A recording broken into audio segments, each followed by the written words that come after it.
Welcome back, guys. Today we're going to discuss the comparison of the Constitution of 1956, 62 and 73 in some key respects.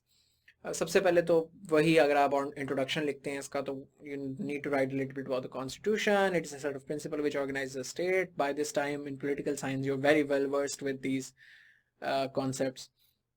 Modern nation states indispensably formulate their constitutions. Pakistan's first constitution was promulgated in 1956, which was abrogated by Iskandar Mirza in 1958. The second constitution was drafted in 1962 in the era of Ayub Khan, which was abrogated in 1969. The current constitution governing the state of Pakistan was formulated by the elected government in 1973. This is the only constitution in the history of Pakistan which was developed by an elected government. All the previous constitutions were not formulated by elected governments. They were unelected governments. So thank you ZAB. Anyways, so हम सबसे पहले Islamic provisions का जायजा लेंगे. Islamic provisions different constitutions के अंदर हम देखेंगे किस तरीके से. ऑब्जेक्टिव रेजोल्यूशन सबसे पहले तो करारदाद मकासद पास हुई 1949 के अंदर. आप सबको पता है कानून साज असम्बली में, कॉन्स्टिट्यूएंट असम्बली में लियाकत अली खान की सरबराही में 12 मार्च 1949 को पाकिस्तान की अजीम इस्लामी रियासत ने करारदाद मकासद पास करके इस्लाम का किला पाकिस्तान को बना दिया, जो उसके बाद से आज तक हम दुनिया की सबसे अजीम तरीन इस्लामी रियासत हैं, जिसका हमें इस बात से भी अंदाज़ा होता है कि पूरी दुनिया में जब मस्जिदें, जब दुनिया में सारी रिलीजियस प्लेसेस बंद थी for corona virus, they were open in Pakistan. So anyways, Pakistan में कॉन्स्टिट्यूएंट असम्बली ने 1949 में पास की objective resolution. Liaquat Ali Khan, the prime minister, the then prime minister, called it the most important occasion after independence, and it was later adapted as a preamble to all the three constitutions. दिबाचे के तौर पे, preamble के तौर पे हम Pakistan studies में बचपन से पढ़ते आए हैं. लेकिन इसे बाद में आर्टिकल 2A की शक्ल में, I think it was article 2A, substantive part of the constitution बना दिया गया through the 8th amendment. Substantive part का क्या मतलब है? एक होता है प्रीएम्बल. प्रीएम्बल कॉन्स्टिट्यूशन का डायरेक्ट हिस्सा नहीं होता, ठीक है. जब कोई चीज कॉन्स्टिट्यूशन का डायरेक्ट हिस्सा नहीं होती तो इसका मतलब कि वो जुडिशियबल नहीं है, इन्फोर्सेबल नहीं है. आप ये नहीं क्लेम कर सकते कि ये कानून जुडिशियल रिव्यू में अनकॉन्स्टिट्यूशनल है क्योंकि ये प्रीएम्बल से कॉन्ट्रडिक्शन में है. You can't say that. तो ज़ियाउल हक ने क्या किया कि इसको कानून का कॉन्स्टिट्यूशन का हिस्सा बना दिया. 8th अमेंडमेंट के जरिए आर्टिकल 2A इंसर्ट किया और पूरी का पूरी ऑब्जेक्टिव रेजोल्यूशन को उसका हिस्सा बना दिया ताकि उसका सब्सटेंटिव एक एक्चुअल पार्ट बन जाए कॉन्स्टिट्यूशन का, rather than just being preamble.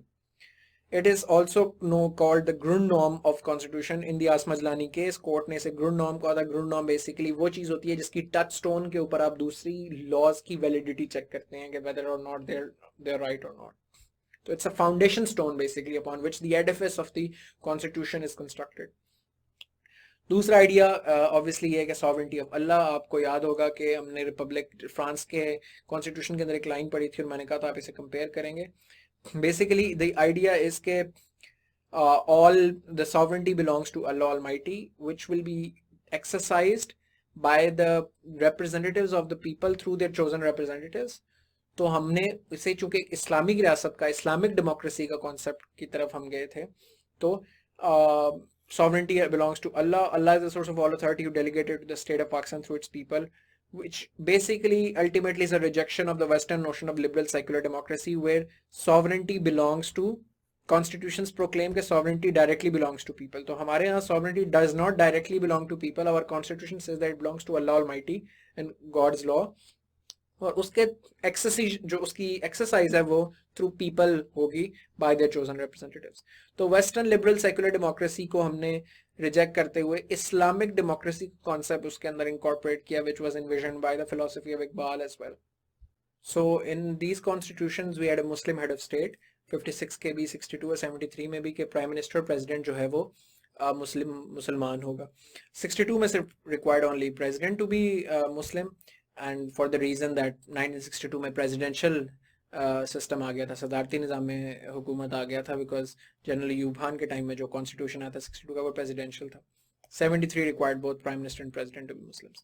It also talks about Islamic way of life, that steps need to be taken. तमाम constitutions ये बात करते हैं कि Muslims not to live their lives according to Islamic values. Supremacy of Islamic value की भी बात होती है कि no law shall be enacted that is repugnant to Islamic code in Quran and Sunnah. All existing law should be brought in conformity with Islamic junctions. ये आपको idea भी है इन चीज़ों का बिकॉज ये हम पाकिस्तान स्टडीज़ में पढ़ते भी रहे हैं। ज़कात एंड वक्फ की बात की गई 1962 और 73 के कॉन्स्टिट्यूशन में के वो बनाया जाएगा। Economic system must be brought in Islamic influence. 56 में कोई खास ज़कात और वक्फ की प्रोविजन 1956 में मौजूद नहीं थी, सिर्फ 62 और 63 में थी। लेकिन 56 में ये ज़रूर थी कि रिबा और सूद वगैरह जो है वो अबॉलिश किया जाए। These provision attempted to ensure the circulation of wealth. Originally 1973 के कॉन्स्टिट्यूशन में they were inspired by Zulfikar Ali Bhutto's Islamic socialist ideals in the Constitution of 73 and later made more pronounced under the Islamization program of General Zia ul Haq. Islamic Advisory Council तकरीबन हर एक के अंदर रही है। 1956 के अंदर the Commission for Islamic Recommendation to verify the existing laws under Islamic Junction Recommendation। इसका काम यह है to bring existing laws in conformity to Islam। 1962 के अंदर Advisory Council of Islamic Ideology और एक Islamic Research Institute बनाया गया। 1973 के अंदर ये the very famous Council of Islamic Ideology के केस में हमारे सामने आती है। तो CII council of Islamic ideology is a very powerful body जो कि गवर्नमेंट को, जिसका काम ये है कि to check whether certain laws और certain practices are in conformity with Islam और not. Teachings of Quran and Arabic 1962 में these were teachings of Quran and इस्लामिया to Muslims of Pakistan compulsory. जो अब बचपन से हम कुरान और इस्लामिक स्टडीज़ वगैरह ये पढ़ते हैं, ये 1962 में मैंडेटरी हुई थी। 1973 में के कॉन्स्टिट्यूशन में बाद में ज़िया उल हक के टाइम में अरबिक की रीडिंग, यानी हम जो अरबिक बचपन में अक्सर बहुत ज़्यादा स्टूडेंट्स पढ़ते हैं, वो भी 1973 के कॉन्स्टिट्यूशन में ज़िया उल हक ने अमेंडमेंट से ऐड की थी। And correct printing and publishing of Quran to the above list as well. Definition of Muslim 1956 और 1962 के कॉन्स्टिट्यूशन में डेफिनेशन ऑफ मुस्लिम एग्जिस्ट नहीं करती थी, कौन मुसलमान है कौन नहीं, ये डिफाइन नहीं करता था। लेकिन 1973 के कॉन्स्टिट्यूशन में फॉलोइंग द अहमदिया इशू और जिसकी वजह से लाहौर में बहुत कत्ल वारत हुई, फिर मार्शल लॉ पाकिस्तान में सबसे पहला जो लगा था वो 1954 में बेसिकली लगा था, I think 54 55, I need to cross check that. Basically Lahore में लगा था सबसे पहला मार्शल लॉ, वो भी इस अहमदिया प्रोटेस्ट के बैकड्रॉप में लगा था। तो काफ़ी एक मसला चल रहा था, फिर रिलीजियस पार्टीज मौदूदी साहब की जमात और जमात इस्लामी वगैरह मिलके फिर वो एक काफ़ी बड़ा रिलीजियस प्रेशर ग्रुप बना और फाइनली जब वो तरमीम हुई कॉन्स्टिट्यूशन के अंदर अहमदियों को नॉन मुस्लिम डिक्लेयर करने वाली, तो उसके साथ उसकी एक इम्पॉर्टेंट चीज़ ये थी कि मुसलमान की डेफिनेशन जो है वो कॉन्स्टिट्यूशन में हमारे पास 1973 में सबसे पहले आई, और ये डेफिनेशन थी a person who believes in the unity and oneness of Allah and in the absolute and unqualified finality of the prophethood of Prophet Muhammad sallallahu alaihi wasallam।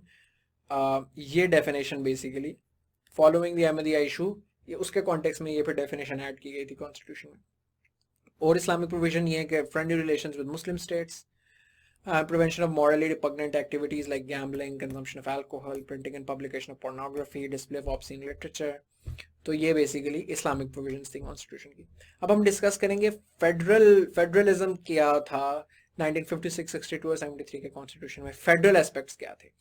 अब हम ज्यादा फोकस प्री 18th अमेंडमेंट पे करेंगे क्योंकि 18th amendment ने तो पाकिस्तान को सही मानों में वफाकी हुकूमत, फेडरलिज्म पाकिस्तान में सही मानों में 18वीं तरमीम के बाद आया। तो मैं रेफरेंसेस बीच में थोड़े बहुत दूंगा, बट बहुत ज़्यादा चीज़ें हम फोकस करेंगे जब हम 73 के कॉन्स्टिट्यूशन की बात करेंगे, तो हम उसके अंदर 18th अमेंडमेंट से पहले की बात करेंगे और हम 18th अमेंडमेंट पे बाद में इसके बाद एक पूरा लेक्चर करेंगे।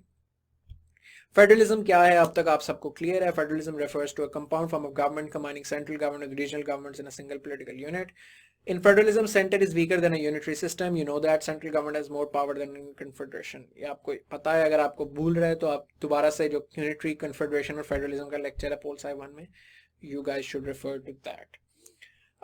Federal aspects of the 1962 constitution में हम सबसे पहले बात करते हैं। तो सबसे पहली चीज़ ये तो ये कि इन दोनों सिस्टम्स में इतना अच्छा फेडरल सिस्टम नहीं था। 62 के 56 में जो हम wait, this is not 62, this is 56. Yeah, this is 56. So 1956 के कॉन्स्टिट्यूशन में यूनिकेमरल लेजिस्लेचर था, और यूनिकेमरल लेजिस्लेचर था। अब सेनेट और अपर हाउस एग्जिस्ट नहीं करता था, और हमने डिस्कस किया था कि अपर हाउस या सेनेट होना लाजमी है फॉर फेडरल सिस्टम्स, लेकिन हमारे यहाँ नहीं था, bad policy, but also because एक बड़ी पेक्यूलियर नेचर की चीज़ हुई थी। वो प्राइम मिनिस्टर मोहम्मद अली बोगरा के टाइम पे वो जो उन्होंने फार्मूला, पहले उन्होंने बोगरा फार्मूला दिया, वो फेलियर हुआ, तो उन्होंने फिर 1 यूनिट पॉलिसी दी जो कि 1954 से 1970 तक पाकिस्तान में उसकी तरवीज रही।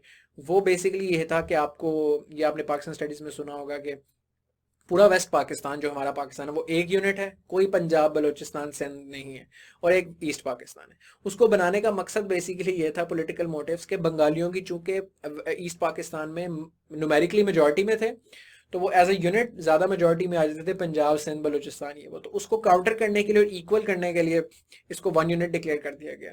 और लोअर हाउस को पॉपुलेशन में रिप्रेजेंटेशन की बजाय फिर ये हो गया कि लोअर हाउस में एक ही हाउस था अब, तो उस पॉपुलरली इलेक्टेड हाउस के अंदर भी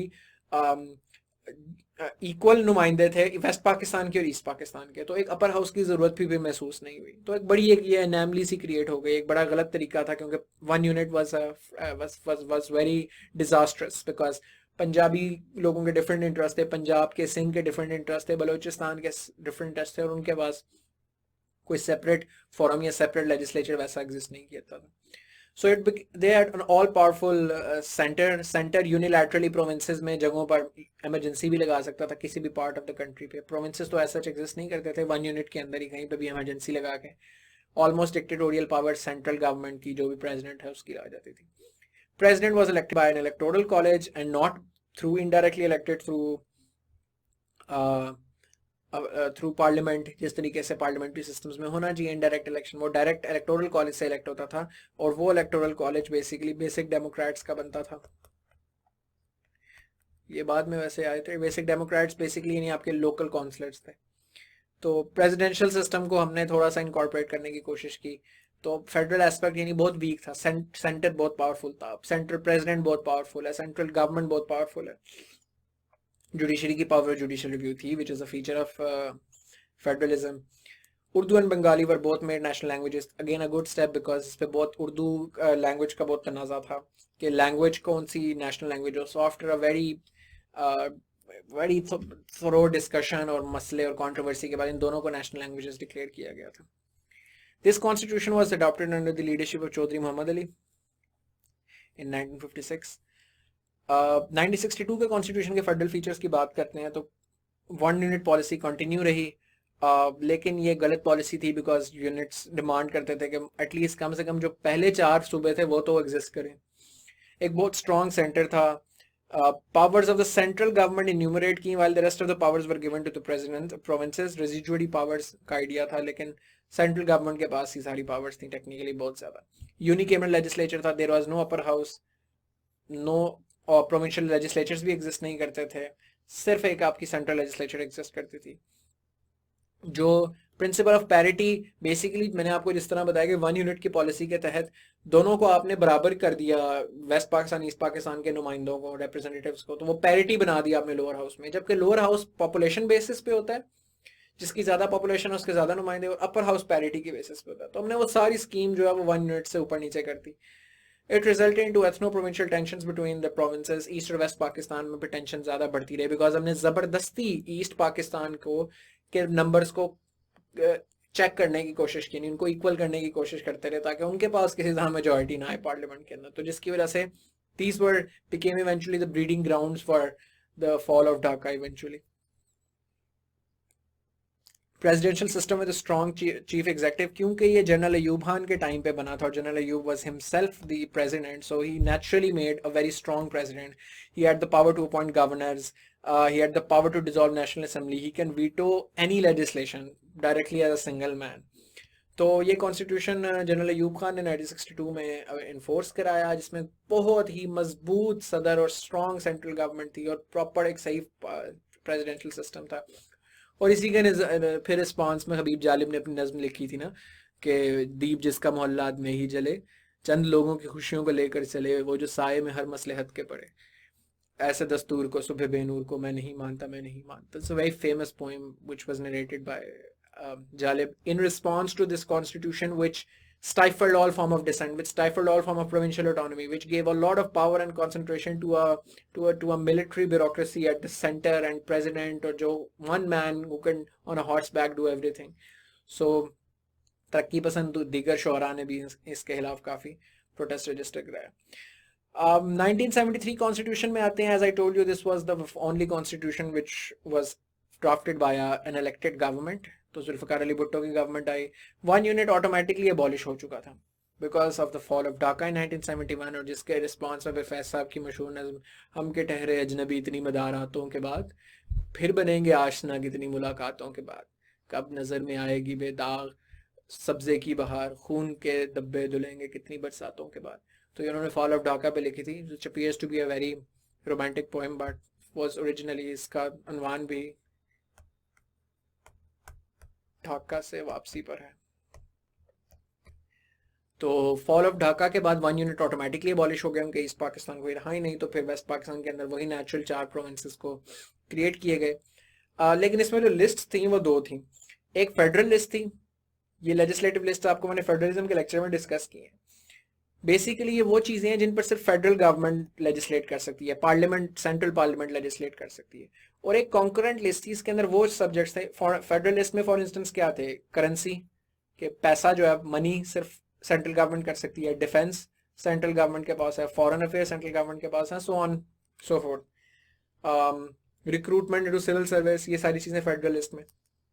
कॉन्स्टिट्यूशन की जो कॉन्करेंट लिस्ट थी 1973 के आइन में, वो बेसिकली लिस्ट में वो चीज़ें थी कि जिसपे फेडरल गवर्नमेंट और प्रोविंशियल गवर्नमेंट दोनों लेजिस्लेट कर सकती हैं।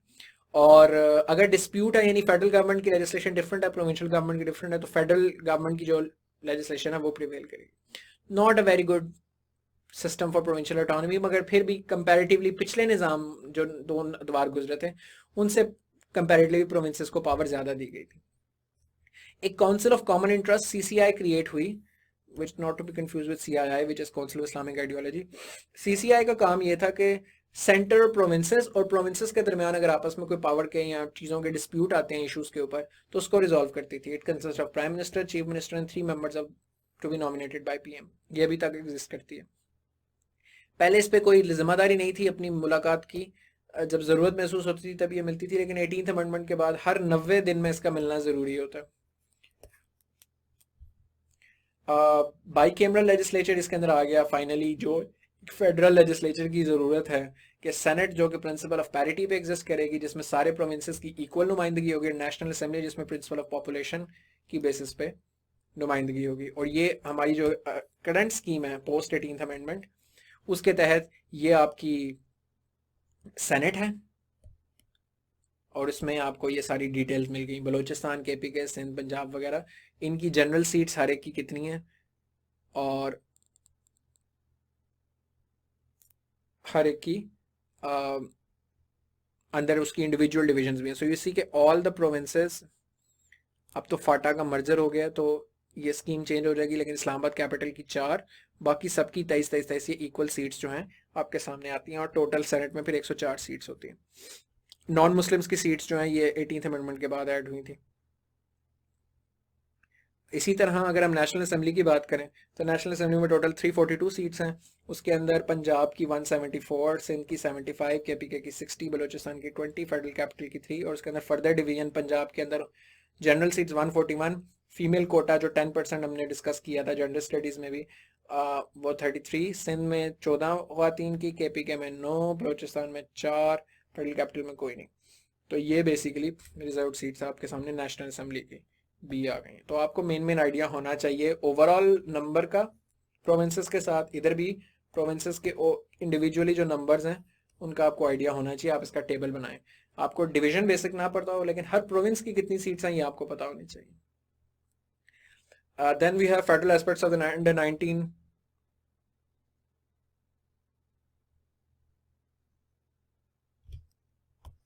1973। Where's my head? So parliamentary system था बेसिकली जो जुल्फिकार अली भुट्टो ने बनाया था। प्रेसिडेंट था, लेकिन प्रेसिडेंट इतना पावरफुल नहीं था, प्राइम मिनिस्टर के पास ज़्यादा पावर्स थी। लेकिन जब ज़ियाउल हक का मार्शल लॉ लगा, तो again because he assumed the office of the president, तो उसने कुछ तरमीम के जरिए प्रेसिडेंट को ज़्यादा पावर्स दे दी। खास तौर पे 8th अमेंडमेंट हुई। 8th अमेंडमेंट के अंदर एक तो ऑब्जेक्टिव रेजोल्यूशन सब्सटैंटिव पार्ट बना, लेकिन 8th अमेंडमेंट में प्रेसिडेंट को और बहुत पावर्स मिली, जिसमें एक सबसे इंपॉर्टेंट नोटोरियस आर्टिकल 58(2)(b था। Article 58(2)(b, the kids who were growing up in 90s and then in 20s they were in their conscience, और जब ये जनरल मुशर्रफ का भी टाइम था तो 58(2)(b की बहुत बात होती थी। 58(2)(b, 58(2)(b, ये basically article 58 clause 2 sub clause B basically उसका था, जिसके तहत president had the power to unilaterally dismiss parliament at any time. And subsequently dismiss prime minister. तो ये 58(2)B के तहत ही जो प्रेसिडेंट गुलाम इसहाक खान और प्रेसिडेंट फारूक लगारी, इन्होंने जो बीबी की और नवाज शरीफ की हुकूमत थी वो इसी आर्टिकल के तहत प्रेसिडेंट्स गिराते रहे थे, और इसी वजह से डेमोक्रेसी स्टेबलाइज हमारे यहाँ नहीं हो पाती थी। तो ये बहुत बड़ी पावर थी प्रेसिडेंट के हाथ में कि पूरी की पूरी पार्लियामेंट, पूरा का पूरा प्राइम मिनिस्टर, पूरी दुनिया से इलेक्शन लड़के पूरे मुल्क से पूरी आपकी पार्लियामेंट आई है, प्राइम मिनिस्टर आया है, और एक प्रेसिडेंट उसे अपनी विम पे जब मर्जी उड़ा के रख दे, अनइलेक्टेड प्रेसिडेंट। तो ये तो एक बहुत बड़ा अलमिया था।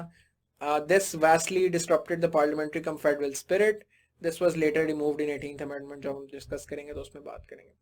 So in this context, you guys would understand that there were lots of problems in our legal and constitutional system. I would like to also take this opportunity to make a note that I'm also developing a course on an essential CSS, that there are certain essential things that everybody should know before starting CSS, which makes your work easy. एक उसका portion history से related है, जिसमें हम world history भी cover करेंगे और पाकिस्तान की हिस्ट्री स्पेसिफिकली कवर करेंगे, और पाकिस्तान की हिस्ट्री में भी पाकिस्तान की पॉलिटिकल और कॉन्स्टिट्यूशनल हिस्ट्री सेपरेट डिस्कस करेंगे। उसके अंदर मैं काफ़ी डेप्थ में जाके डिटेल में डिस्कस करूंगा कि पाकिस्तान की कॉन्स्टिट्यूशनल और क्या मसले रहे हैं, पॉलिटिकल क्या चैलेंजेस रहे हैं, उस टाइम क्या चल रहा था इन हालात में, that you guys will be really be able to understand, those who have not been able to get a good grip of history, कि कितने इश्यूज थे ये 58(2)B ने कितने मसले क्रिएट किए कितने इंस्टेंसेस पे। If we understand that, then we come to appreciate and understand the importance of 18th constitutional amendment, which we will discuss in the next lecture. Welcome back, guys. Today we're going to discuss the most important topic, one of the most important topics in political science, and very important topics that if you're a citizen of Pakistan, then you must know. This is the 18th constitutional amendment. No historical constitutional document was so significant as this one. There are often talks of reversing 18th amendment, changing or adapting. So उसके लिए बहुत ज़रूरी है कि एक nuanced understanding हो इस 18वीं आईनी तरमीम की, for people to both appreciate it and critique it realistically. So इसको हम discuss करेंगे काफ़ी डिटेल के अंदर। तो this is going to be the outline of today's lecture. We're going to first discuss the background, then we're going to discuss the changes that 18th amendment brought to the constitution. तो basically 4 fundamental areas में, powers of president में, provincial powers में, provincial और federation के relationship में, judicial से related और fundamental right से रिलेटेड, ये 4 चेंजेस लाए थे 18th अमेंडमेंट, और एंड पे हम क्रिटिकल एनालिसिस करेंगे। बैकग्राउंड आपको पता है, हमने डिस्कस किया है। 1973 का constitution was not implemented in letter and spirit, non democratic regimes like martial law लगा, general Zia-ul-Haq centralized all authority, 8th amendment by general Zia-ul-Haq, then 17th amendment by general Musharraf. इन अमेंडमेंट्स के जरिए पाकिस्तान एक पार्लियामेंट्री स्टेट से quasi presidential system बन गया। Provinces को जो लेजिटिमेट कॉन्स्टिट्यूशनल राइट्स या ऑटोनॉमी मिलनी चाहिए थी वो नहीं मिली, पावर सेंटर में कॉन्सेंट्रेट हो गई। तो lack of rule of law, mistrust in judiciary, consensus based legislation to maintain power balance, वो सारा का सारा डिस्टर्ब हो गया। तो हमारे सामने 18th कॉन्स्टिट्यूशन अमेंडमेंट 8 अप्रैल 2010 को पास हुई in the regime of Pakistan Peoples Party. It was very significant because एक कॉन्स्टिट्यूशनल अमेंडमेंट के लिए वैसे ही आपको मेजॉरिटी चाहिए होती है 2/3, और पाकिस्तान पीपल्स पार्टी की तब मेजॉरिटी अपनी थी भी नहीं, कोalition में थे। सो कोalition में आम कानून साजी करना बहुत मुश्किल होता है, as we know in incumbent government, because there sort of like a coalition government, तो उसकी वजह से आम लेजिस्लेशन भी उनके लिए मुश्किल है।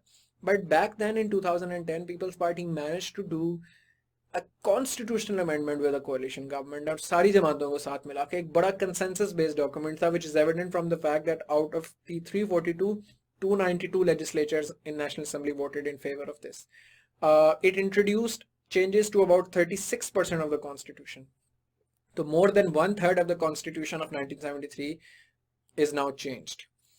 तकरीबन 102 आर्टिकल्स में तब्दीली आई है 280 में से। तो दूसरी तब्दीली तो पता नहीं, लेकिन 18वीं तरमीम ने एक रियल आईनी तब्दीली जरूर हमारे मुल्क में लेकर आए। So 102 articles were either added, subtracted, deleted, amended, inserted, कोई ना कोई उसमें एडिटिंग हुई है 280 में से। तो ये बेसिकली 4 मेजर एरियाज को इम्पैक्ट किया। Provincial issues, powers of the president, provincial issues, इसके अंदर हम डिस्कस करेंगे लेजिस्लेटिव ऑटोनॉमी की, प्रोविंसेस की, फाइनेंशियल ऑटोनॉमी की, और नाम के हवाले से जो उनके अंदर चेंज गई, पावर्स ऑफ जुडिशरी में जिसमें हाई ट्रीजन और जुडिशियल कमीशन और पार्लियामेंट्री कमेटी का जिक्र होगा, और फंडामेंटल राइट्स जो 2 नए ऐड किए गए थे। सबसे पहली चीज हम powers of the president discuss करेंगे। सो प्रेसिडेंट इस 18th अमेंडमेंट के बाद एक रियल सेंस में सेरेमोनियल हेड ऑफ स्टेट बनाया गया, which is what it should be under a parliamentary federation. Article 58(2)(b) को अबॉलिश कर दिया गया, जिसके तहत प्रेसिडेंट के पास ये पावर थी कि वह यूनिलैटरली कभी भी असेंबलीज डिसॉल्व कर सकता है, तो ये डिलीट कर दिया गया। President was barred from unilateral power of declaring emergency in the province. पहले डिक्टेटर के पास, नॉट डिक्टेटर, प्रेसिडेंट के पास, but dictators have been president के पास ये पावर थी कि वो किसी भी सूबे में इमरजेंसी नाफिज कर सकता था और उसके तहत डायरेक्टली वहां का कंट्रोल रिज्यूम कर सकता था।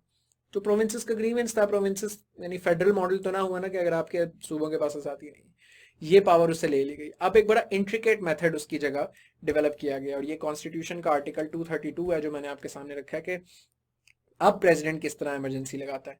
पहले वो यूनिलैटरली अपनी मर्जी से प्रेसिडेंट जब मर्जी लगा सकता था। If the president is satisfied that a grave emergency exists, which the security of Pakistan or any part thereof is threatened by war or external aggression or by internal disturbance beyond the power of a provincial government to control, he may issue a proclamation of emergency. Provided that for imposition of emergency due to internal disturbances beyond the powers of provincial government to control, a resolution from provincial assembly of that province shall be required. Provide further that if President acts on his own, the proclamation of it shall be placed before both houses of parliament for approval by each house within 10 days. तो अब president unilaterally emergency नहीं लगा सकता, उसे या तो provincial assembly जिस सूबे में इमरजेंसी नाफिज करनी है उस प्रोविंशियल असेंबली की अप्रूवल चाहिए, या दोनों हाउसेस पार्लियामेंट के, सेनेट और नेशनल असेंबली के अप्रूव करें, ताकि जब वाकई जरूरत हो इमरजेंसी की तब लगाई जाए, not because one person who has clung on to power, जिसने फोर्सफुली प्रेसिडेंट का पोजीशन किसी ने ऑक्यूपाई किया हुआ थ्रू एक्स्ट्रा कॉन्स्टिट्यूशनल मेजर्स, और अब वो सूबे उसके खिलाफ अगर कोई बात करते हैं तो वहां पर इमरजेंसी अपनी मर्जी से अपनी पावर इंट्रेंच करने के लिए कोई प्रेसिडेंट इमरजेंसी ना लगाए, बल्कि जब सिर्फ जरूरत हो, जब बहुत इंटरनल एक्सटर्नल थ्रेट हो, डिस्टर्बेंस हो, सिर्फ तब इमरजेंसी लगाई जाए। तो अगर तो प्रोविंशियल असेंबली खुद कह रही है अपनी रेजोल्यूशन पास करके करिए, तो इसका मतलब जेन्युइनली फिर कोई मसला है तो इमरजेंसी लगनी चाहिए। या नेशनल असेंबली भी कह रही है, भी कह रही है, अगर तो इलीगल या अनजस्टिफाइड इमरजेंसी है तो सेनेट के अंदर वो प्रोविंस दूसरे प्रोविंस के साथ लॉबी करके उसको लेजिस्लेशन को रोक सकता है। लेकिन अगर वहां पास हो गया, इसका मतलब that province is on board as well. So you see a more intricate method has been introduce. मैं इसी तरीके से कुछ कॉन्स्टिट्यूशन के आर्टिकल्स आपको खुद डायरेक्ट दिखाऊंगा, ताकि एक तो आपको कॉन्स्टिट्यूशन पढ़ना भी आए और आप डायरेक्टली एक्चुअल स्टेटमेंट को समझ सकें। लोग पूरा पोलसाई तैयार कर लेते हैं और कभी उन्होंने पाकिस्तान का कॉन्स्टिट्यूशन खोल के देखा भी नहीं होता। तो मैं आपको आहिस्ता आहिस्ता फेमिलियराइज करूंगा, so that it is easy for you guys to look at constitution, read constitution on your own as well. President can no longer unilaterally appoint chief election commissioner, article 213 के मुताबिक। पहले जो चीफ इलेक्शन कमिश्नर था वो भी president अपनी मर्जी से अपॉइंट करता था। What does this mean? This means के प्रेसिडेंट, खासतौर पर जब मिलिट्री डिक्टेटर्स आते थे, प्रेसिडेंट ने अपनी मर्जी का चीफ ऑफ इलेक्शन कमिश्नर लगवाया, फिर इलेक्शन रिगिंग सबसे ज़्यादा आसान भी हो जाती थी। फिर आपने इलेक्शन पार्लियामेंट कैसे मैनेज करनी है, कैसी पार्लियामेंट प्रोड्यूस करनी है, पाकिस्तान की पोलिटिकल हिस्ट्री, पाकिस्तान की कॉन्स्टिट्यूशनल हिस्ट्री में छुपी हुई है कि किस तरीके से एक्स्ट्रा कॉन्स्टिट्यूशनल फोर्सेस यूज करती थी सिस्टम को खराब करके अपने पावर इंट्रेंच करने के लिए। तो चीफ इलेक्शन कमिश्नर अब नहीं लगा सकता। 18th अमेंडमेंट ने गवर्नमेंट और ऑपोजिशन कंसल्टेशन से चीफ इलेक्शन कमिश्नर लगता है। किस तरह लगता है ये मैंने आपको एक और इसके आर्टिकल 203 के तहत दे दिया। बेसिकली चीफ इलेक्शन कमिश्नर जो है वो प्रेसिडेंट अपॉइंट करेगा, लेकिन on the advice of prime minister. ठीक है, the prime minister shell in consultation with leader of the opposition in the national assembly forward 3 names for the appointment of a chief election commissioner to a parliamentary committee for hearing and confirmation of one person. The parliamentary committee to be constituted by the speaker shall comprise 50% members from the treasury benches and 50% treasury benches government benches होते हैं, and 50% by the opposition benches based on their strength, to be nominated by the respective parliamentary leaders. Provided that in case there is no consensus between the Prime Minister and Leader of the Opposition, each shall forward separate lists to a parliamentary committee for consideration, in which confirm any name. Pause this video, read this section for a minute, try to absorb what it says. 2 minutes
minute के लिए इसको pause करें, इस text को read करें, और मैं आपको ये मिटा देता हूँ, and then read what this says.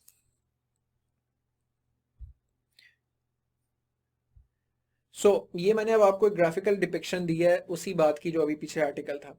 Basically अब चीफ इलेक्शन कमिश्नर इस तरह पॉइंट होता है कि प्राइम मिनिस्टर और opposition leader, prime minister leader of government और opposition leader leader of opposition है, ये दोनों बंदे कंसेंसस करते हैं 3 नामों के ऊपर।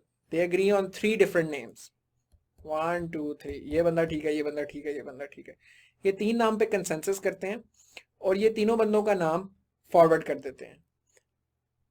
अभी इधर ही आप रुक जाएं, अगर इन तीनों में कंसेंसस, इन दोनों में कंसेंसस नहीं हो पाता किसी भी 3 नामों पे, जो कि अक्सर नहीं हो पाता, रिसेंटली हमने देखा है, तो जब कंसेंसस नहीं हो पाता तो फिर प्राइम मिनिस्टर अपने 3 नाम अलग भेजता है, ऑपोजिशन लीडर अपने 3 नाम अलग भेजता है। उस केस में ये 6 नाम आते हैं। सो आइदर दीज 3 नेम्स और these 6 names will come to a parliamentary committee.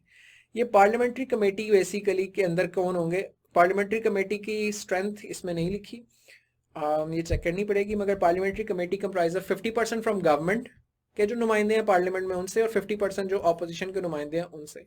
तो ये जो 3 नाम या जो 6 नाम आए हैं उनमें से फिर एक नाम, 1 नेम फाइनल करेगी ये पार्लियामेंट्री कमेटी। अब देखें इतना इंट्रिकेट निज़ाम, ताकि ऑपोजिशन, ताकि धांधली के चांसेस, ये करप्ट बार में बहुत 90s में मसला था कि धांधली हो गई, ये हो गई, वो हो गई, इवन तो अभी भी मसला तो अभी भी चलता ही है, मगर आप देखें कितनी एफर्ट की है इस अमेंडमेंट ने इस इशू को रिजॉल्व करने की, कि एक प्रेसिडेंट अपनी मर्जी से जब एक बंदा, कंपेयर करें इस सिस्टम को, एक इलेबोरेट सिस्टम को, वर्सेस के प्रेसिडेंट अपनी मर्जी से जिसको चीफ इलेक्शन कमिश्नर लगा दे, तो फिर तो इलेक्शन बहुत ही हद तक रिग होने के चांसेस होते थे। तो ये काफ़ी एक बड़ा एग्जॉस्टिव सिस्टम इसको जो है वो बनाया गया। और ये आहिस्ता आहिस्ता जब आप 18th अमेंडमेंट पढ़ेंगे तो you will understand how that empowered parliament, it empowered checks and balances इसने इंट्रोड्यूस करवाए, और and this is one of the reasons why खटकता हूँ दिल में यजदान की तरह, क्या वो शेर था, बहरहाल तो खटकता हूँ कांटे की तरह, दिल यजदान में बड़ा मशहूर शेर है, how can I forget, anyways. अच्छा, प्रेसिडेंट की वीटो पावर के ऊपर अब हम बात करेंगे। If the president returns the bill to parliament with और without amendments, it would consider the bill in joint setting, and if passed it will be sent to president who has to sign it within 10 days. Failure to do so will be deemed to have been signed। यानी president veto नहीं कर सकता। 1962 constitution में आपको पता है president सारे laws veto कर सकता था।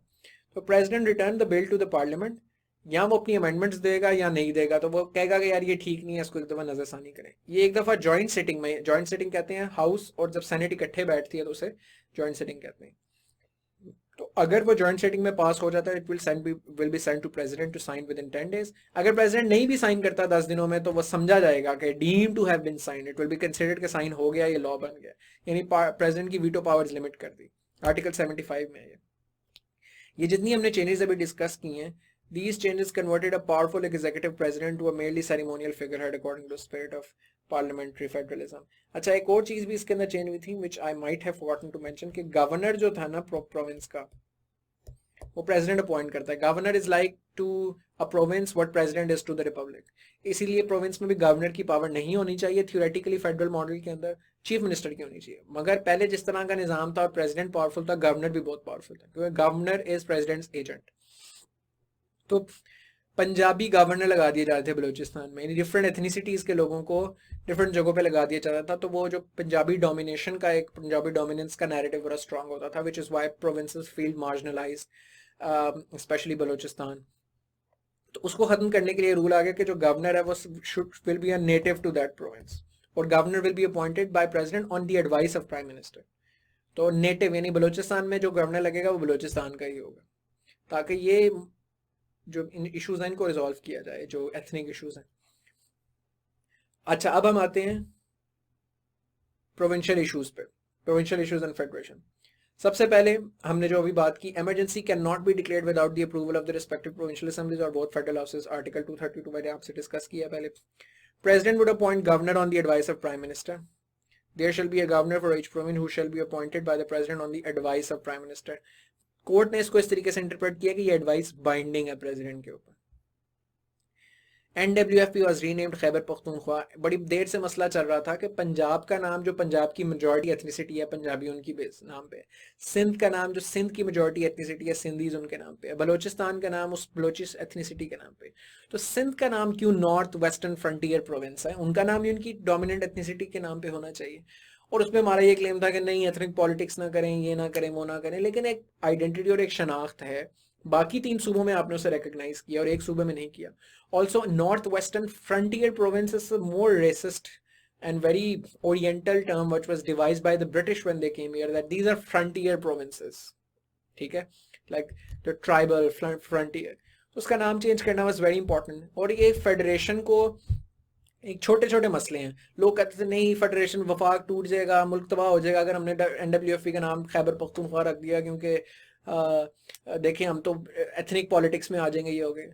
10 साल हो गए और केपी के नाम बदल दिया गया, NWFP से केपी के नाम।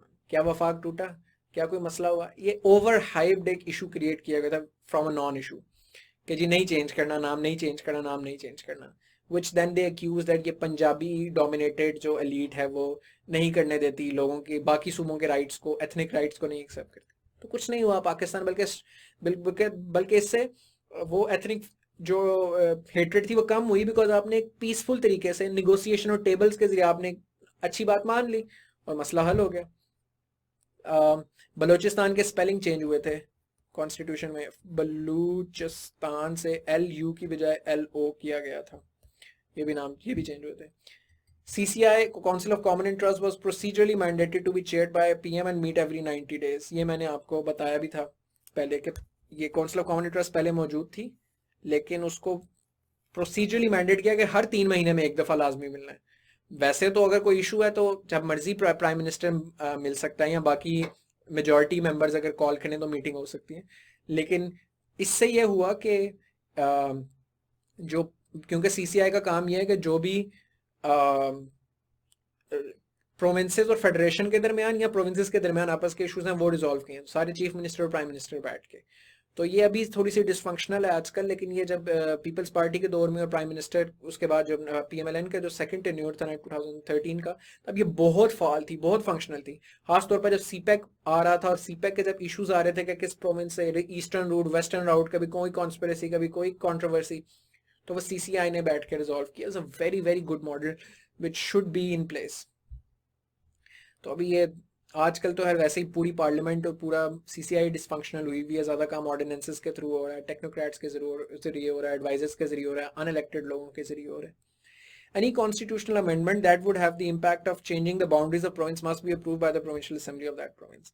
तो ये हमारा एक कानून है, इसके तहत जो कोई भी कॉन्स्टिट्यूशनल अमेंडमेंट जो है वो अगर उसका इफेक्ट ये है कि उससे किसी प्रोविंस की बाउंड्री चेंज होगी या उसका नाम चेंज होगा, कुछ भी इस तरह की चीज़ है, तो वो आपकी उस सूबे की प्रोविंशियल असेंबली की मर्जी के बगैर नहीं होगा।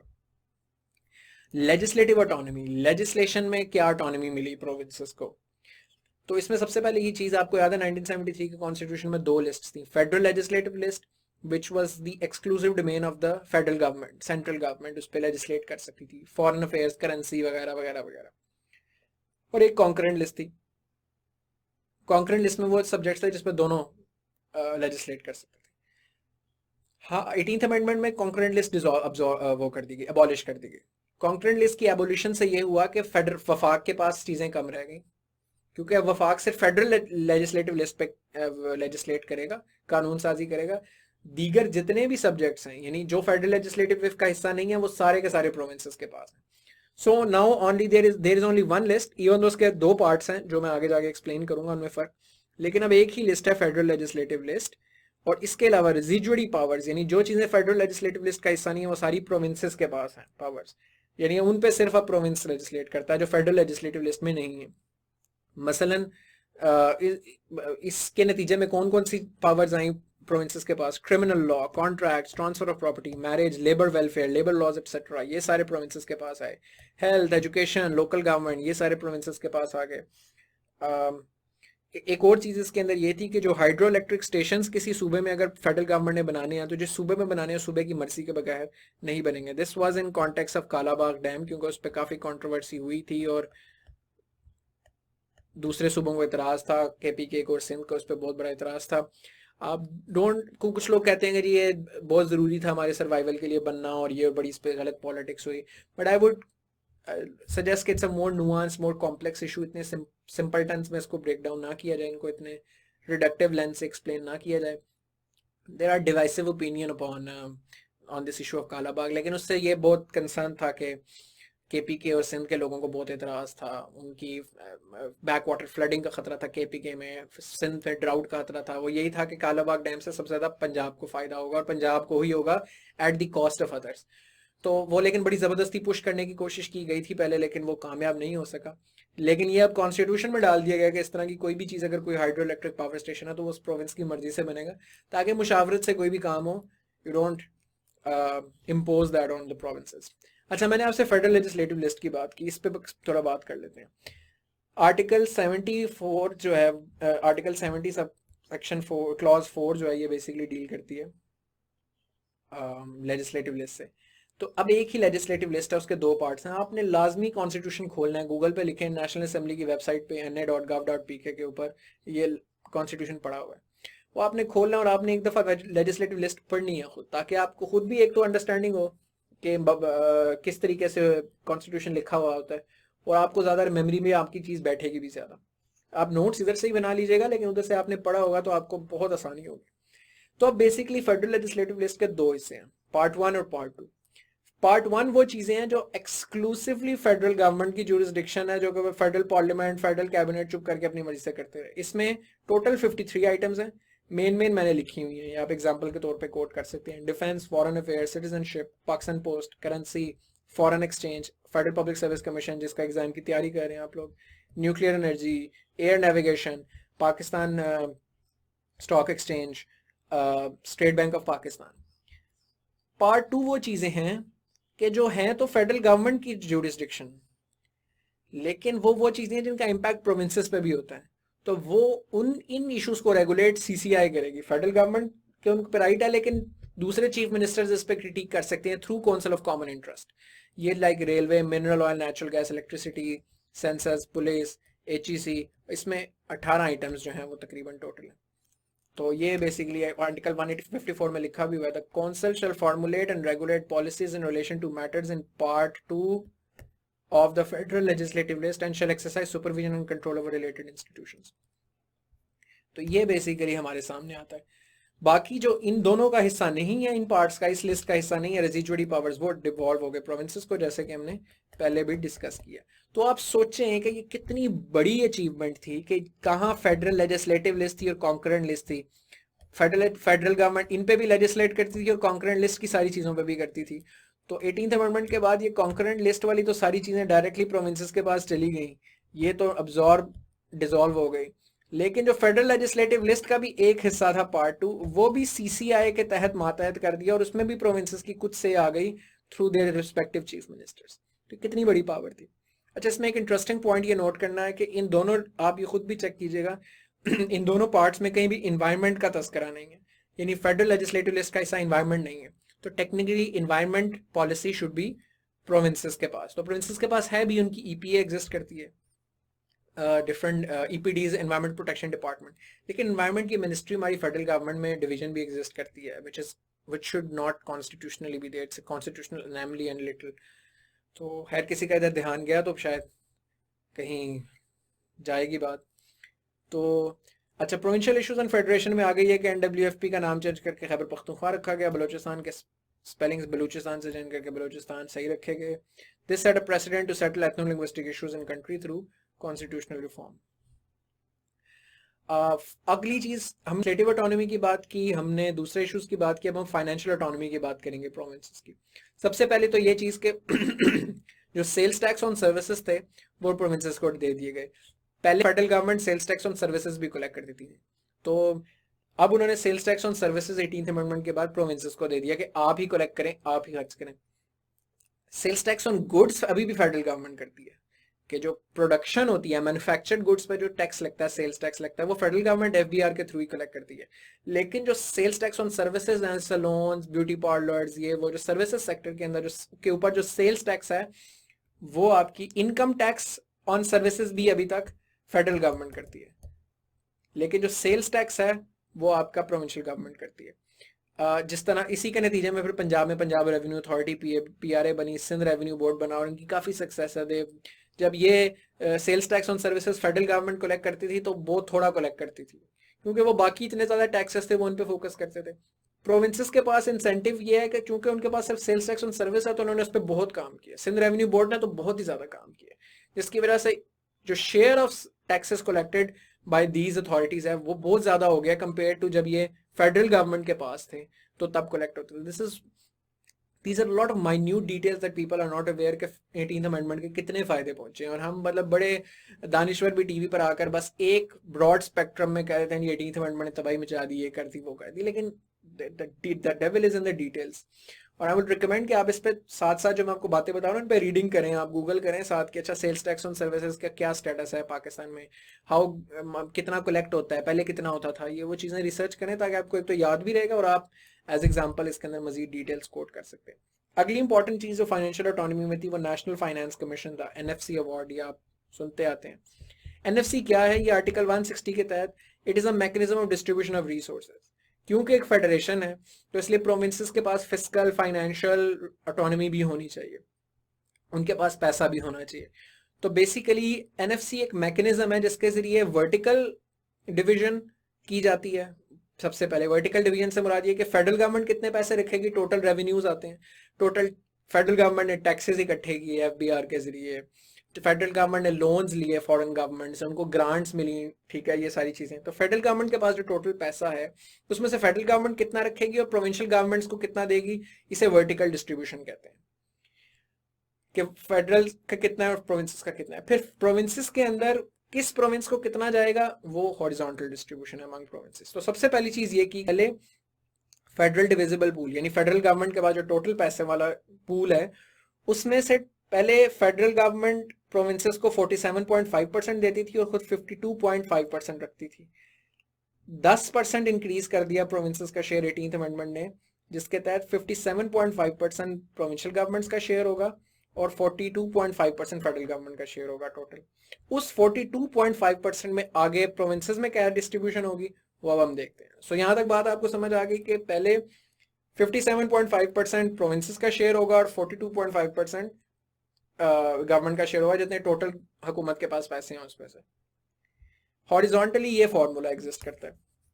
हॉरिजॉन्टल फॉर्मूला ये है कि अब वो जो 57.5% ये जो पैसे आए हैं टोटल में से वो प्रोविंसेस के दरमियान कैसे डिवाइड होंगे, तो उसके लिए मैट्रिक ये है कि एक तो पॉपुलेशन के ऊपर 82% population, 10% poverty and backwardness, revenue collection 5% and 2.7% inverse population density, इनके तहत रिसोर्स एलोकेशन होती है। तो इसके तहत पंजाब का शेयर 50 उस 100% में से जो प्रोविंसेस के पास है, इस 57.5% का भी आगे से 51.7% पंजाब का, सिंध का 24.5, केपी का 14.6, बलूचिस्तान का 0.9% खाली बनता है। तो यू सी के काफ़ी ये भी एक डेप्थ में चीज़ थी। ये एक्सप्रेस ट्रिब्यून का आर्टिकल है व्हाट इज़ एनएफसी अवार्ड, ये आप लाजमी पढ़ें। ये आपको पिछले एनएफसी अवार्ड्स के मतलब भी बताएगा कि उनकी हिस्ट्री क्या है, वो कैसे शुरू हुए, तो ये उसकी डिटेल भी आपको बताएगा। So I am going to stop here, we are going to continue with this in the following lecture, जिसमें हम जुडिशियल और लीगल इश्यूज के ऊपर डिस्कशन करेंगे। Guys we are going to continue from where we left off in the previous lecture.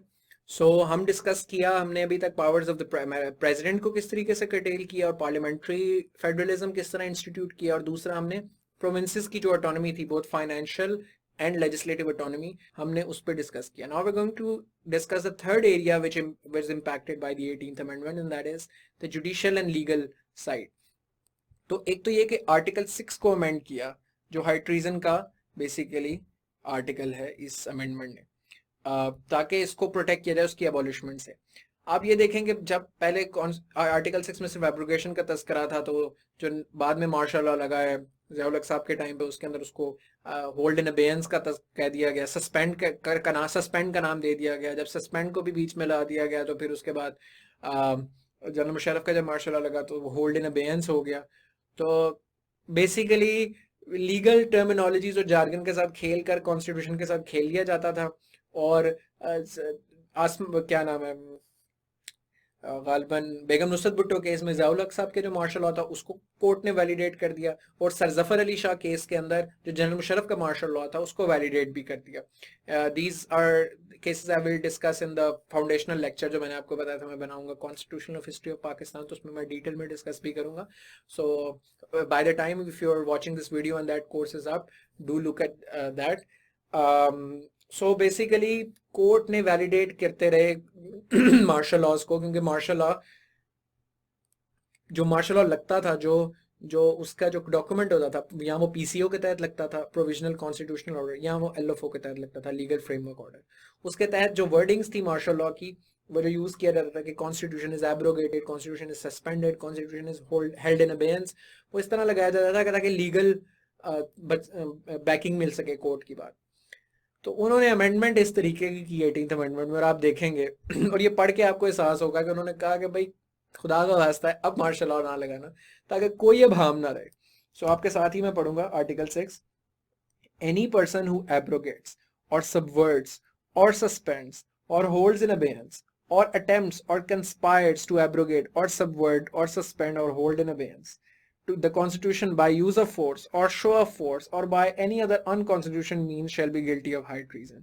Any person aiding or abetting or collaborating the acts mentioned in the clause 1 shall likewise be guilty of high treason.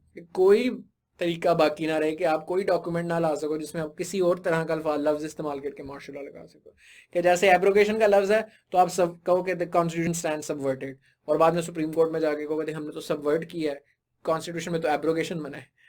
तो ताकि semantics के साथ भी खेलने का कोई इबहम बाकी ना रह गया। So the genius of Raza Rabbani who was the chairman of the committee who drafted the 18th amendment is all too visible from this amendment. उसके अलावा जो हाई ट्रीजन के पहले केसेस थे, जैसे स्टेट वर्सेस 200 केस है, इसमें पहली दफा पहला मार्शल लॉ जो था ना, अयूब खान का मार्शल लॉ वैलिडेट हुआ। बेगम नुसरत भुट्टो केस में ज़ियाउल हक साहब का मार्शल लॉ हुआ। सर जफर अली शाह के केस में जनरल मुशर्रफ का मार्शल लॉ कोर्ट ने वैलिडेट कर दिया। इसको भी कोर्ट 18th अमेंडमेंट में कॉन्स्टिट्यूशन में ऐड किया गया कि an act of high treason can not be validated by any court as done in the past. 17th amendment जो कि जनरल मुशर्रफ ने इंट्रोड्यूस करवाई थी, and legal framework order of general Musharraf stands abolished.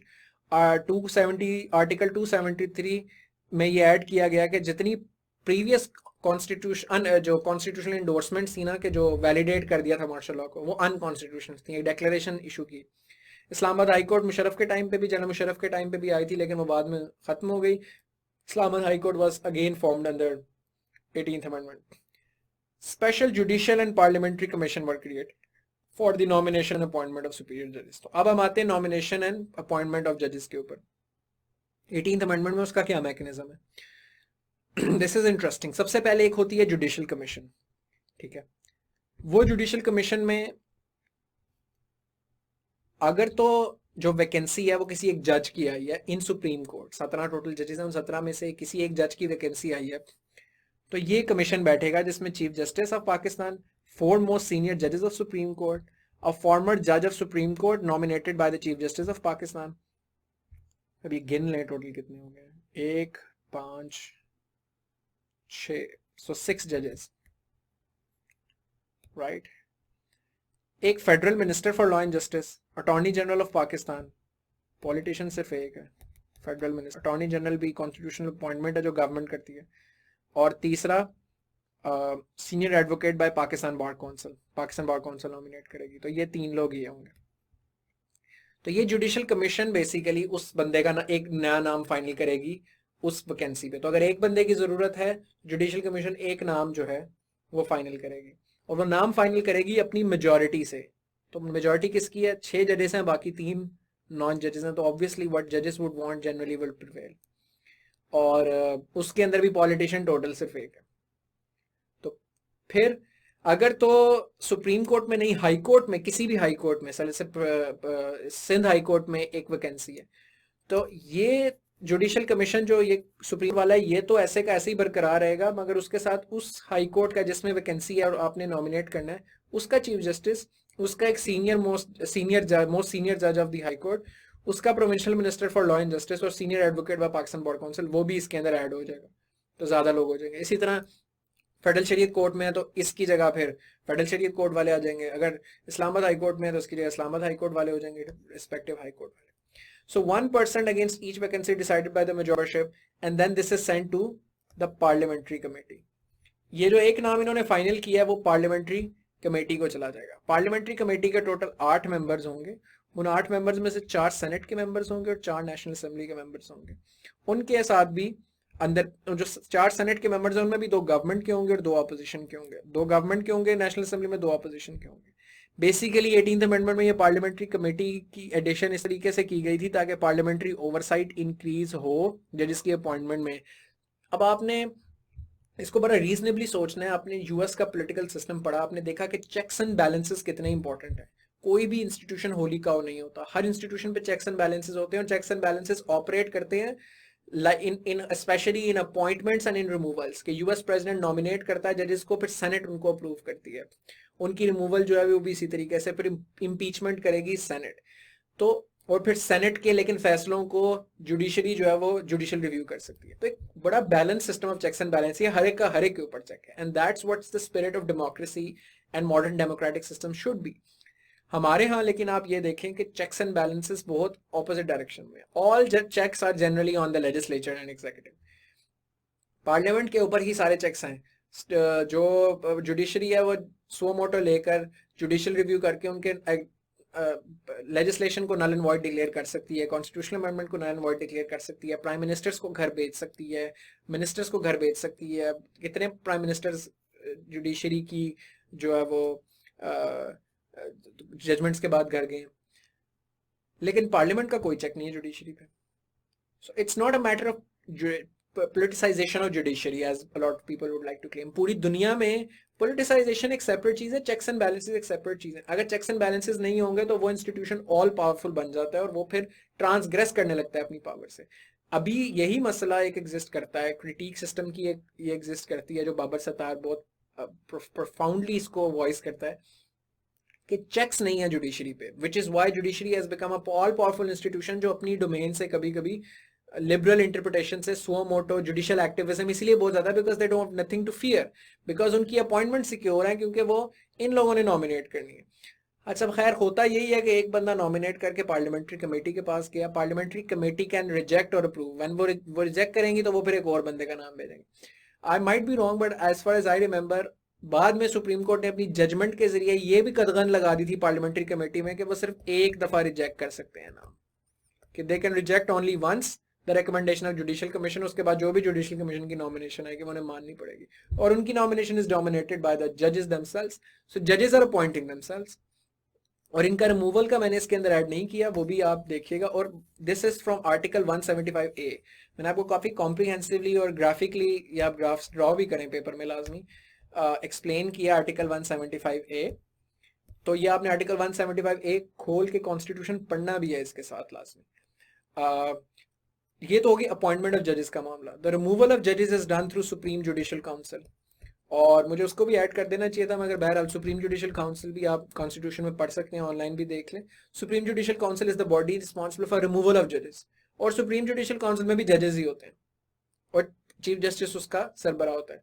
तो जजेस की अपॉइंटमेंट भी टेक्निकली जजेस के थ्रू होती है, थोड़ी सी एक ओवरसाइट है पार्लियामेंट्री कमेटी की, वो भी लिमिटेड, क्योंकि वो एक दफा सिर्फ रिजेक्ट कर सकते हैं, और वो रिजेक्ट भी करेंगे तो नाम तो पीछे से उन्होंने ही फिर भेजना है, और इनकी रिमूवल तो कम्प्लीटली जो है वो जजेस खुद ही करेंगे, जबकि यूएस में इस तरीके से है कि सेनेट के अंदर वो इम्पीच होते हैं, फिर तो चेक्स एंड बैलेंसेस रहते हैं। तो as of yet the checks and balances on judiciary does not exist, which is why we see कि चीफ जस्टिस इफ्तिखार चौधरी के बाद से पर्टिकुलरली, पहले भी लेकिन बाद में भी जुडिशियल एक्टिविज्म किस तरीके से रहा, 90s के अंदर भी जुडिशरी की जैसी जजमेंट्स आती रही, तो वो एक हमेशा से एक पावर इम्बैलेंस रहा है बिटवीन पार्लियामेंट।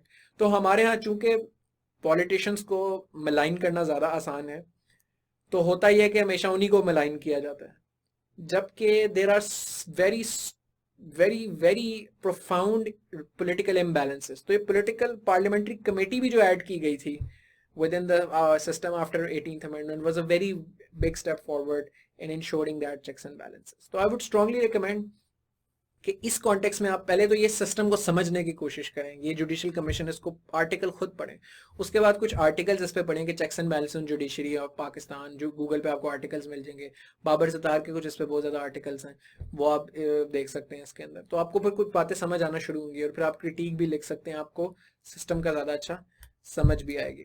आखिरी जो चौथी चीज़ थी जिसके अंदर 18th अमेंडमेंट ने चेंजेस किए, वो फंडामेंटल राइट से रिलेटेड है।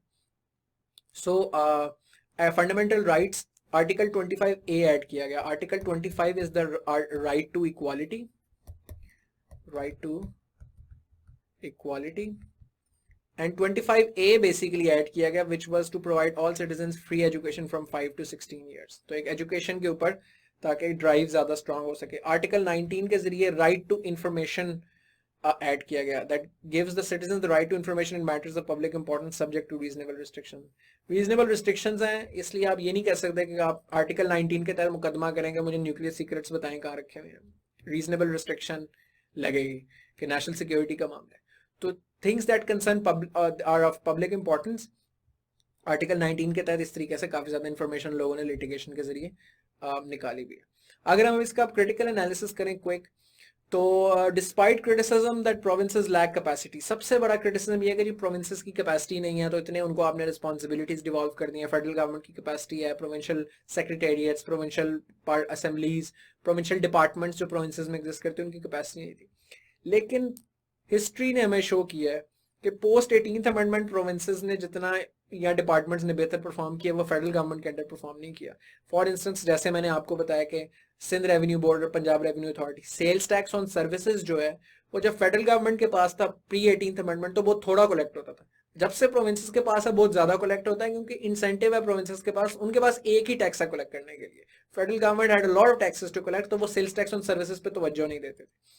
और यही स्पिरिट है डेवोल्यूशन की कि आप फेडरल गवर्नमेंट के ऊपर से बोझ कम करें ताकि हर बंदा जो है वो डिफरेंट यूनिट्स मैक्सिमाइज कर सके अपनी एफिशिएंसी को।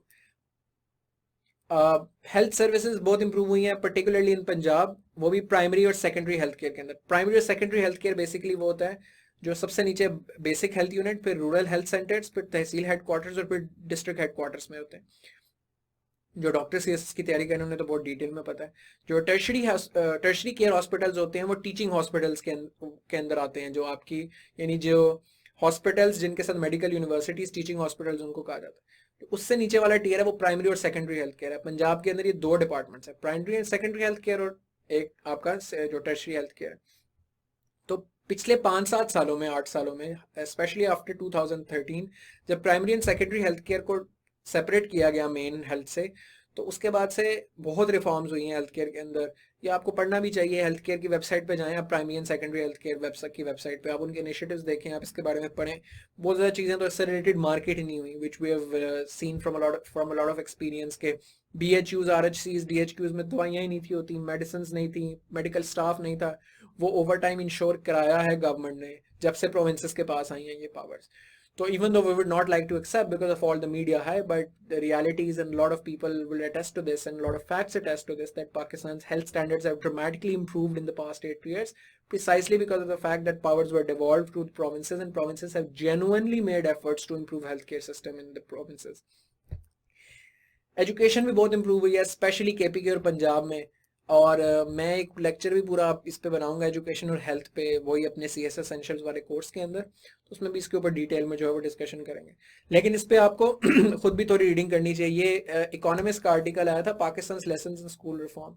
दिस आर्ग्यूज दैट पाकिस्तान में पंजाब में जो एजुकेशन में रिफॉर्म्स हुई हैं, ये 2017 का आर्टिकल आई थिंक, कि वो कितनी these should be a model reforms for all developing countries. Again, we don't see this in our media, लेकिन एजुकेशन पे भी बहुत ज़्यादा काम हुआ है। बेसिकली उन्होंने पब्लिक प्राइवेट पार्टनरशिप्स के जरिए, आउटसोर्सिंग के जरिए काफ़ी एजुकेशन सिस्टम जो है वो पाकिस्तान में कंपैरेटिवली बेहतर हुआ है ever since 18th amendment has pass. मैंने सेल्स टैक्स की आपसे बात कर ली है।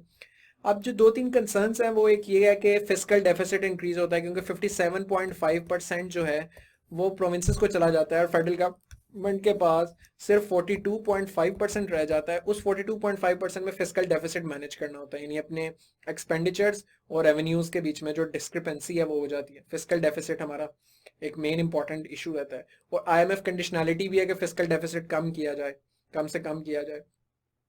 तो इस लेक्चर में तो बहुत डिटेल में जाके एक्सप्लेन करने का टाइम नहीं है, लेकिन आप डू गूगल इट अगर आपको समझ नहीं है कि what is fiscal deficit and why it is important. आपको छोटे छोटे अच्छे आर्टिकल मिल जाएंगे, पाकिस्तान फिस्कल डेफिसिट कितना है, बड़ी सिंपल सी चीज़ है, आपको बड़ी इजीली समझ आ जाएगी। तो फिस्कल डेफिसिट के कॉन्टेक्स्ट में ये है कि पैसे चूंकि नीचे चले जाते हैं प्रोविंसेस के, तो फेडरल गवर्नमेंट के पास कम रह जाते हैं, फिस्कल डेफिसिट वाइड रहता है।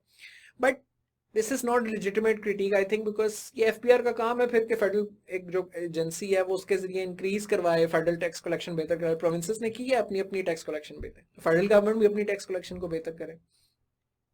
Local government remains one of the biggest challenges. Local governments अब प्रोविंशियल गवर्नमेंट की जुरिस्डिक्शन में आती हैं कि उन्होंने बनानी है, प्रोविंशियल गवर्नमेंट अपने लॉज बनाए। लेकिन हमने ये देखा है कि जिस तरीके से वफाक रवैया सूबे को साथ रखती थी, वैसा ही रवैया सूबे बलदियाती निज़ाम के साथ रखते हैं, लोकल गवर्नमेंट्स के साथ रखते हैं। बीच में जो लोकल गवर्नमेंट्स आई हैं 2010 के बाद से, वो बड़ी पंजाब में जैसे 2013 की आई थी, वो बड़ी डिसफंक्शनल लोकल गवर्नमेंट्स थी which were directly under the thumb of the provincial government. तो 18th अमेंडमेंट की और डेवोल्यूशन की स्पिरिट ये है कि जिस तरीके से जो फेडरल गवर्नमेंट के पास पावर्स नहीं होनी चाहिए वो प्रोविंशियल गवर्नमेंट के पास आई और आनी चाहिए, उसी तरह बहुत सी ऐसी चीजें जो प्रोविंशियल गवर्नमेंट के पास नहीं होनी चाहिए वो भी इफेक्टिव और स्ट्रॉन्ग लोकल गवर्नमेंट्स के पास हो। तो ये बहुत ज़रूरी है। इसकी मैं एक मिसाल देता हूँ आपको, कराची की केस स्टडी के तौर पे आप यहाँ पे एक example as a case study use कर सकते हैं कि जो कराची का मेयर है वो ही has blamed Sindh government for the lack of Karachi municipal corporation funds, के केएमसी जो है कराची की लोकल गवर्नमेंट के पास पैसे नहीं है, तो वो कैसे मैनेज करे कराची को, and hence the issue has exacerbated. So you can use that as a case study के 18th अमेंडमेंट की जो स्पिरिट है उसे प्रोविंसेस को भी अपनाना पड़ेगा और प्रोविंसेस को लोकल गवर्नमेंट को ऑटोनॉमी देनी पड़ेगी फॉर बेटर गवर्नेंस। और जो critic federal government provincial government पे करती थी ना प्री 18th अमेंडमेंट ना देने की, जो वजूहात रही हैं हिस्टोरिकली कि प्रोविंशियल गवर्नमेंट की कैपेसिटी नहीं है, उनके पास डिपार्टमेंट्स नहीं है, उनके पास मैन पावर नहीं है इतनी अच्छी, अब वही critic provincial governments local government पे करते हैं कि उनकी कैपेसिटी नहीं है, उनकी मैन पावर नहीं है। तो कैपेसिटी जब आप पे जिम्मेदारी और रिस्पॉन्सिबिलिटी बढ़ती है और रिसोर्सेज मिलते हैं तो इफेक्टिवली डेवलप होती है। वैसे ही जैसे प्रोविंसेस ने अपनी कैपेसिटी बिल्ड की है पोस्ट 18th अमेंडमेंट, तो पोस्ट डेवोल्यूशन और post good local government system भी इवेंचुअली ये कैपेसिटी रखते हैं कि वो अपनी कैपेसिटी को बढ़ा सकते हैं। इसके अलावा एक कुछ जो सजेशन इससे रिलेटेड यहाँ एक इंपॉर्टेंट चीज़ है कि डेवोल्यूशन की स्पिरिट में ये भी है कि आप जितनी पावर डिवॉल्व करोगे बिटवीन डिफरेंट यूनिट्स उतनी मैनेजमेंट बेहतर होगी। इसीलिए you may not agree with it, but एक प्रोपोजिशन ये है कि there should be the creation of new provinces, Hazara province in KP के, south Punjab in interior Sindh और कराची को, कराची हैदराबाद वगैरह सेपरेट दो सूबे होने चाहिए। तो ये बेसिकली एक आइडिया है कि फेडरल ज़्यादा सिस्टम बेहतर होगा हमारा कि अगर ज़्यादा हमारे एडमिनिस्ट्रेटिव यूनिट्स बनते हैं और उनमें ज़्यादा आपस में फिर डिवॉल्व होंगी पावर्स। थीरी बेसिकली अगेन वही है, जिस तरीके से प्री 18th अमेंडमेंट ये था कि चूंकि सारे पैसे इस्लामाबाद के थे तो वो कभी भी 4 बड़े पंजाब के शहरों पे, 2 केपी के और 1 सिंध के शहर पे लगा दिया और आगे कहीं पे भी नहीं लगाया। लेकिन जब पंजाब में पैसे डिवॉल्व हुए तो पंजाब ने अपने तो कम से कम 8-10 शहरों में लगाना है ना, तो फिर मुल्तान में भी लगाएंगे, फिर वो कुछ साउथ पंजाब के एरियाज में भी लगाएंगे, सेंट्रल पंजाब में तो लगाते ही थे लेकिन ज़्यादा अब लगाएंगे। इसी तरीके से हर प्रोविंस अपने कुछ शहरों को तो डेवलप करेंगे। इसी तरीके से अगर उन प्रोविंसेस के अंदर भी मजीद छोटे प्रोविंसेस बनेंगे, एडमिनिस्ट्रेटिव बनेंगे, तो उनके अंदर भी कम से कम कुछ मजीद नए शहर तो डेवलप होंगे। तो अगर साउथ पंजाब का बनता है तो मुल्तान और भावलपुर के अलावा जो और कुछ डीजीहान वगैरह दीगर हमारे कुछ शहर हैं वो भी थोड़े से ज़्यादा डेवलप होंगे। ये थीरी है, ये आर्ग्यूमेंट है। अच्छा, बाइकैमरल लेजिस्लेचर हमारा प्रोविंशियल लेवल पे नहीं है, जिस तरीके से हमारा फेडरल लेवल पर बाइकैमरल लेजिस्लेचर है कि एक सेनेट है, नेशनल असेंबली है। प्रोविंशियल लेवल पे तो हमारा यूनिकैमरल है, एक ही प्रोविंशियल असेंबली है, जबकि इंडिया और यूनाइटेड स्टेट्स के अंदर प्रोविंशियल लेवल पे भी बाइकैमरल लेजिस्लेचर है। उससे होता ही है कि जिस तरीके से सूबे की नुमाइंदगी सेनेट में फेडरल लेवल पे सूबे कर लेते हैं, उसी तरीके से जो शहर होते हैं या यूनिट्स होते हैं उनकी नुमाइंदगी प्रोविंशियल लेवल पे सेनेट के अंदर वो कर लेते हैं, ताकि प्रोविंस के अंदर जो डिस्ट्रीब्यूशन है वो ज़्यादा इक्विटेबल हो, प्रोविंस के अंदर भी कोई एक हिस्सा ज़्यादा बेनिफिट ना करे। तो ये एक बड़ी अच्छी सजेशन है, इनको आप सजेशंस में इनकॉर्पोरेट कर सकते हैं, starting with this portion, local government और एफबीआर की टैक्स कलेक्शन बेहतर करने, तो ये सजेशंस में आ सकता है। रिकमेंडेशंस में आखिरी ये कि प्रोविंसेस का भी अपना कॉन्स्टिट्यूशन होता है बहुत सारी फेडरल डेमोक्रेसीज में, which is in consonance with the federal constitution. United states के अंदर ये एग्जिस्ट करता है, तो उससे बेसिकली भी लॉज और रूल ज़्यादा डिफाइंड हो जाते हैं।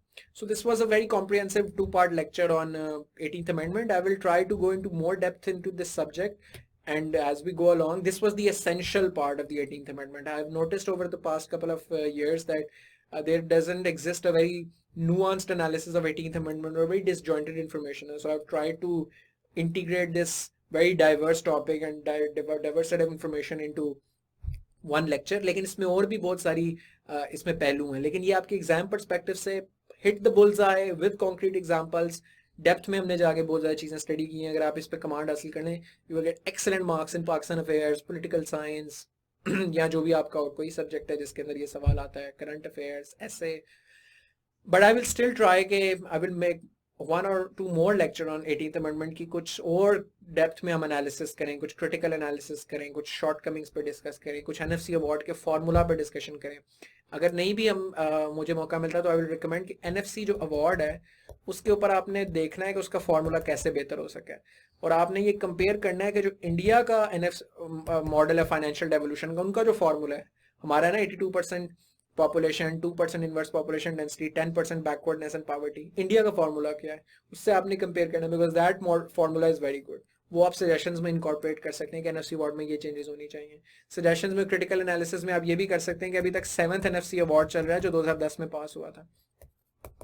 9th एनएफसी अवार्ड जो है वो 2 और उसके बाद रिकमेंड हो चुके हैं लेकिन वो पास नहीं हो सके.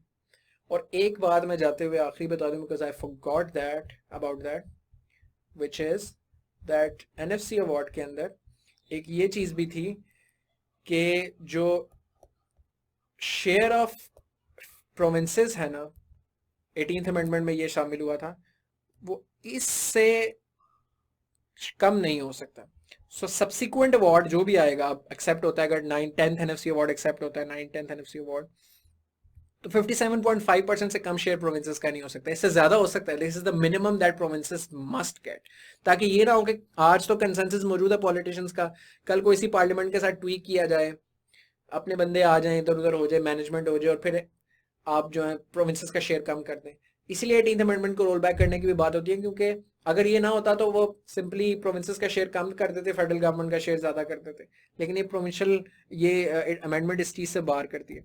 दूसरा ये कि जो बलूचिस्तान का शेयर है बनता इसके अंदर 9%, इससे कम नहीं हो सकता बलूचिस्तान का शेयर किसी भी सब्सिक्वेंट अवार्ड में. एटलीस्ट इतना ही रहेगा ताकि प्रोविंस की अपलिफ्ट किया जाए. इसके अंदर पंजाब ने अपना थोड़ा सा शेयर फोरगो भी किया था इन फेवर ऑफ बलूचिस्तान. तो मतलब एक is a very very monumental amendment, and you see that it's a lot of depth and a lot of nuances to it, and I would really recommend you guys to मेरा ये lecture बेशक 2 दफ़ा सुने, 3 दफ़ा सुने, pause कर करके सुने. मैं तो ये ज़्यादा रिकमेंड करूँगा कि जहाँ पर आपको जिस चीज़ की समझ नहीं आ रही है, मैंने जहाँ बताया कि ये चीज़ पढ़ें, वहाँ वो चीज़ पढ़ें. उस पर बेशक 2-3 दिन लगाएं, अच्छे इस पर बहुत कॉम्प्रिहेंसिव नोट्स बनाएं. बिकॉज 18th अमेंडमेंट को कॉन्टेक्स्ट से लेकर उसकी क्रिटिकल एनालिसिस तक जब आप एक दफ़ा डेप्थ में स्टडी करते हैं तो आप पाकिस्तान की समझे तकरीबन पूरी कॉन्स्टिट्यूशनल पॉलिटिकल हिस्ट्री को, उसके सिस्टम को और उसकी नुआंसेस को आप समझते हैं. तो अब आप जब ये अमेंडमेंट को समझ जाएंगे, फिर आप आर्टिकल्स वगैरह पढ़िएगा कि who is behind rolling back 18th amendment, why 18th amendment is always considered कि उसको रोल बैक किया जाए, क्यों ये बार बार डिस्कशन हर मौसम में, जिस तरह नया मौसम आता है उसी तरीके से हमारे यहाँ हर साल एक शोशा छोड़ दिया जाता है 18वीं तरमीम को रोल बैक करने का. तो वो क्या है, what forces, who wants 18th amendment to remain, who doesn't want 18th amendment to remain. I would leave that to you guys to instigate and stimulate your critical thinking. Really enjoyed this lecture. Hope you guys enjoyed it too. I'll see you guys